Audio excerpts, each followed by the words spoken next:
आज विश्वासी बाइबल के साथ जुड़ा हुआ नहीं है। क्रिश्चियन बंदे को लगता है मैंने बाइबल पढ़ी हुई है, विश्वासी को लगता है मैं नया नियम पढ़ूंगा। नहीं, ऐसा नहीं है। अगर आप बाइबल के साथ अटैच्ड हो और उसको रेगुलर पढ़ते हो, कोई पता नहीं कौन सा वचन किस दिन जीवित हो जाएगा। जब मैं बाइबल पढ़ता हूं, आप जानते हैं कई बार अगर मैं अपनी, ये चीज आपको शायद समझ आए चाहे ना आए, कुछ चीजें डीप हैं। अगर मैं एक बाइबल को पढ़ूं तो शायद आप ये बात नहीं जानते कि जो मैं पढ़ रहा हूं उस वचन को जीवित कर सकता हूं अगर आपके अंदर पवित्र आत्मा है तो। शायद आप ये बात ना समझें कि वचन तो जीवित ही है, लेकिन मैं आपको कुछ और कह रहा हूं। आप उसे व्यक्तिगत बना सकते हैं।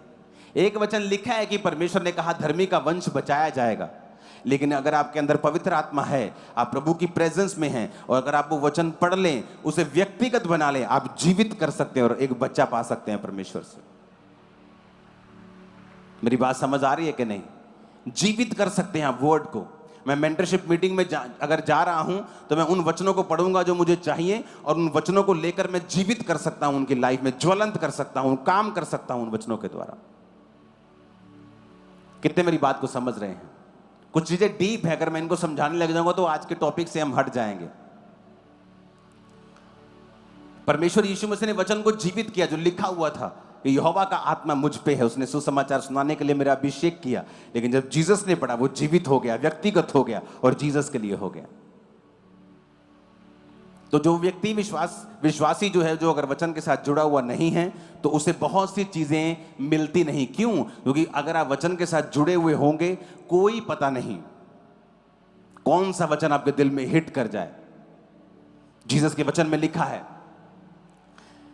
यहोवा के दाहिने हाथ में दीर्घ आयु और बाहिने हाथ में धन और महिमा है। अगर एक विश्वासी इसे पढ़े जो गरीब है, जो गरीबी के श्राप से निकल रहा है, भाई साहब, आप परमेश्वर के नाक में दम कर दोगे इस वचन से। अगर आप में दिमाग हुए ना, अगर आप में बुद्धि हुई, इस एक वचन से आप प्रभु के सामने रोज घुटने लगा के बैठ जाओगे। उसको आपको धन देना पड़ेगा और आप प्रभु का काम करोगे। क्योंकि आप ये कहोगे, प्रभु मैंने नहीं लिखा, मैंने थोड़ी लिखा है, तूने लिखा है कि तेरे दाहिने हाथ में दीर्घ आयु है, मुझे दीर्घ आयु चाहिए। तेरे बाहिने हाथ में धन है और महिमा है, मुझे दोनों चीजें चाहिए। तू मेरा परमेश्वर, तू मेरा बाप है, तेरे हाथ में सारा कुछ है। तू अपने बेटे से कैसे छुपा सकता है? तू अपने बेटे से ये तीन चीजें कैसे रख सकता है? तू कैसे हो सकता है कि तो तीन चीजें मेरे जीवन में ना हो? जिस दिन घुटनों पे लड़ना सीख जाओगे, पिता से लेना सीख जाओगे, पिता तुम्हें दे देगा सारा कुछ। पर बात यह है कि विश्वासी की लाइफ में वचन जीवित नहीं होता। क्यों? वो उसे पढ़ता नहीं है। अगर आप 10 बच्चों के बीच में बाइबल पढ़ेंगे, आपको नहीं समझ आएगी। आप एकांत में पढ़ें, अलग होके पढ़ें, काम होके पढ़ें, समझ के पढ़ें, और देखें वचन आपको क्या कह रहा है। कि परमेश्वर कह रहा है, मेरे दाहिने हाथ में दीर्घ आयु। आप अपनी बीमारी को हील कर सकते हो कि प्रभु तेरे वचन में लिखा तेरे दाहिने हाथ में दीर्घ आयु है।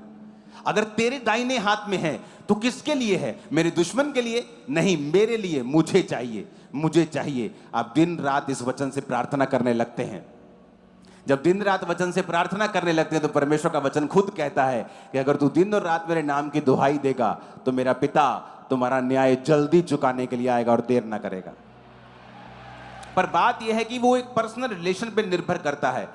अब आपने वो थोड़ा सा मुद्दा भटका दिया है, तो ये भी पवित्र आत्मा की ओर से है कि अब वो पर्सनल रिलेशन पे निर्भर करता है कि क्या आपके अंदर पवित्र आत्मा है कि आप पढ़े हुए वचन को जीवित कर सकते हैं। आप उसे जीवित कर सकते हैं कि प्रभु तेरे वचन में लिखा है कि गर्भ का फल यहोवा की ओर से प्रतिफल है।